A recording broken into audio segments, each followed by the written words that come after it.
ดีสวัสดีFCทุกคนเนาะตอนนี้อยู่ในช่วงก่อสร้างนี่แกบ่แม่นนายสร้างเด้อันนี้สาวสร้าง คือว่าสาวสร้างเป็นแม่หญิงเนาะเฮ็ดได้ทุกอย่างเลย กินก็ได้นอนก็ได้ให้ก็ได้ เฮ็ดเวียกก็ได้ อันนี้คือผลงานของเพิ่น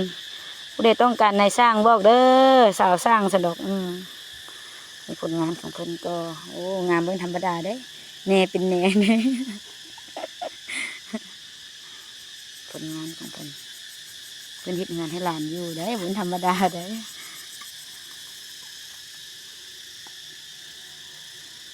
อากาศก็สิร้อนแดดมันแต่บ่ร้อนหลายมีบดน้อยนึงฟังเสียงจักจั่นไปนำเพิ่นว่าฟังเสียงจักจั่นนี่แทนเสียงเพลงเลยเพิ่นว่า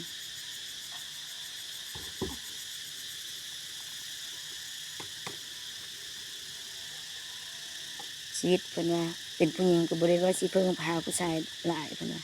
เฮ็ดเองก็ได้นะเพิ่นว่าอันนี้สาวตันเตี้ยวเพิ่นเองเด้อ สาวเพิ่นเองเด้อนี่เด้อเพิ่นว่าบ่ไปก็ได้ดอกเกาหลีนะหับเหมาก็สร้างอยู่บ้านก็ได้ หับเหมาก็สร้างอยู่บ้านก็ได้เพิ่นว่าบ่ไปดอกเกาหลีมันหนาวเพิ่นว่ามันหนาวบ่ได้แฮ่งบ่มีคู่เพิ่นว่าอยู่ยากเพิ่นว่าอากาศร้อนไข้แดแล้วก็เอาคนสู้ชีวิตเฮ็ดได้ทุกอย่างเรื่องผู้ชายก็งออยู่งอบางอย่างเนาะแต่ว่าบางอย่างเฮาก็เฮ็ดเองได้เฮาก็เฮ็ดไปพอแบ่งเบาภาระ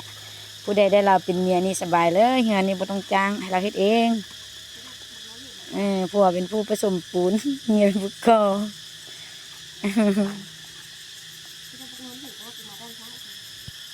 ผลงานในการผสมปูนอันนี้บ่แม่นมือสมัครเล่นเด้มืออาชีพเด้รับมาส่งงานแล้วเด้นี่ รับมาส่งหลังแล้วติดกะโหลกก็ได้เทคานก็ได้โอ้เป็นเบิดครบเครื่องเด้อคนผู้เดียวที่ว่าสุดยอดผู้ใดสิมาเป็นน้องเขยเด้อมาเด้อค่าดองบ่แพงดอกสามบกคอยนอนแต่ว่าเอ้ยบ่เอาหลายดอกเป้งนัว3 ถุงก็พอค่าดองน้อง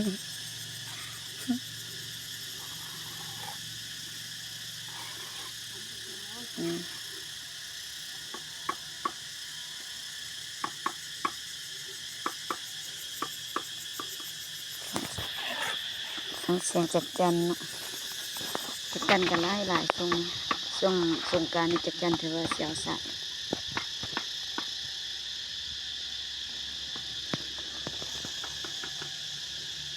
โอเค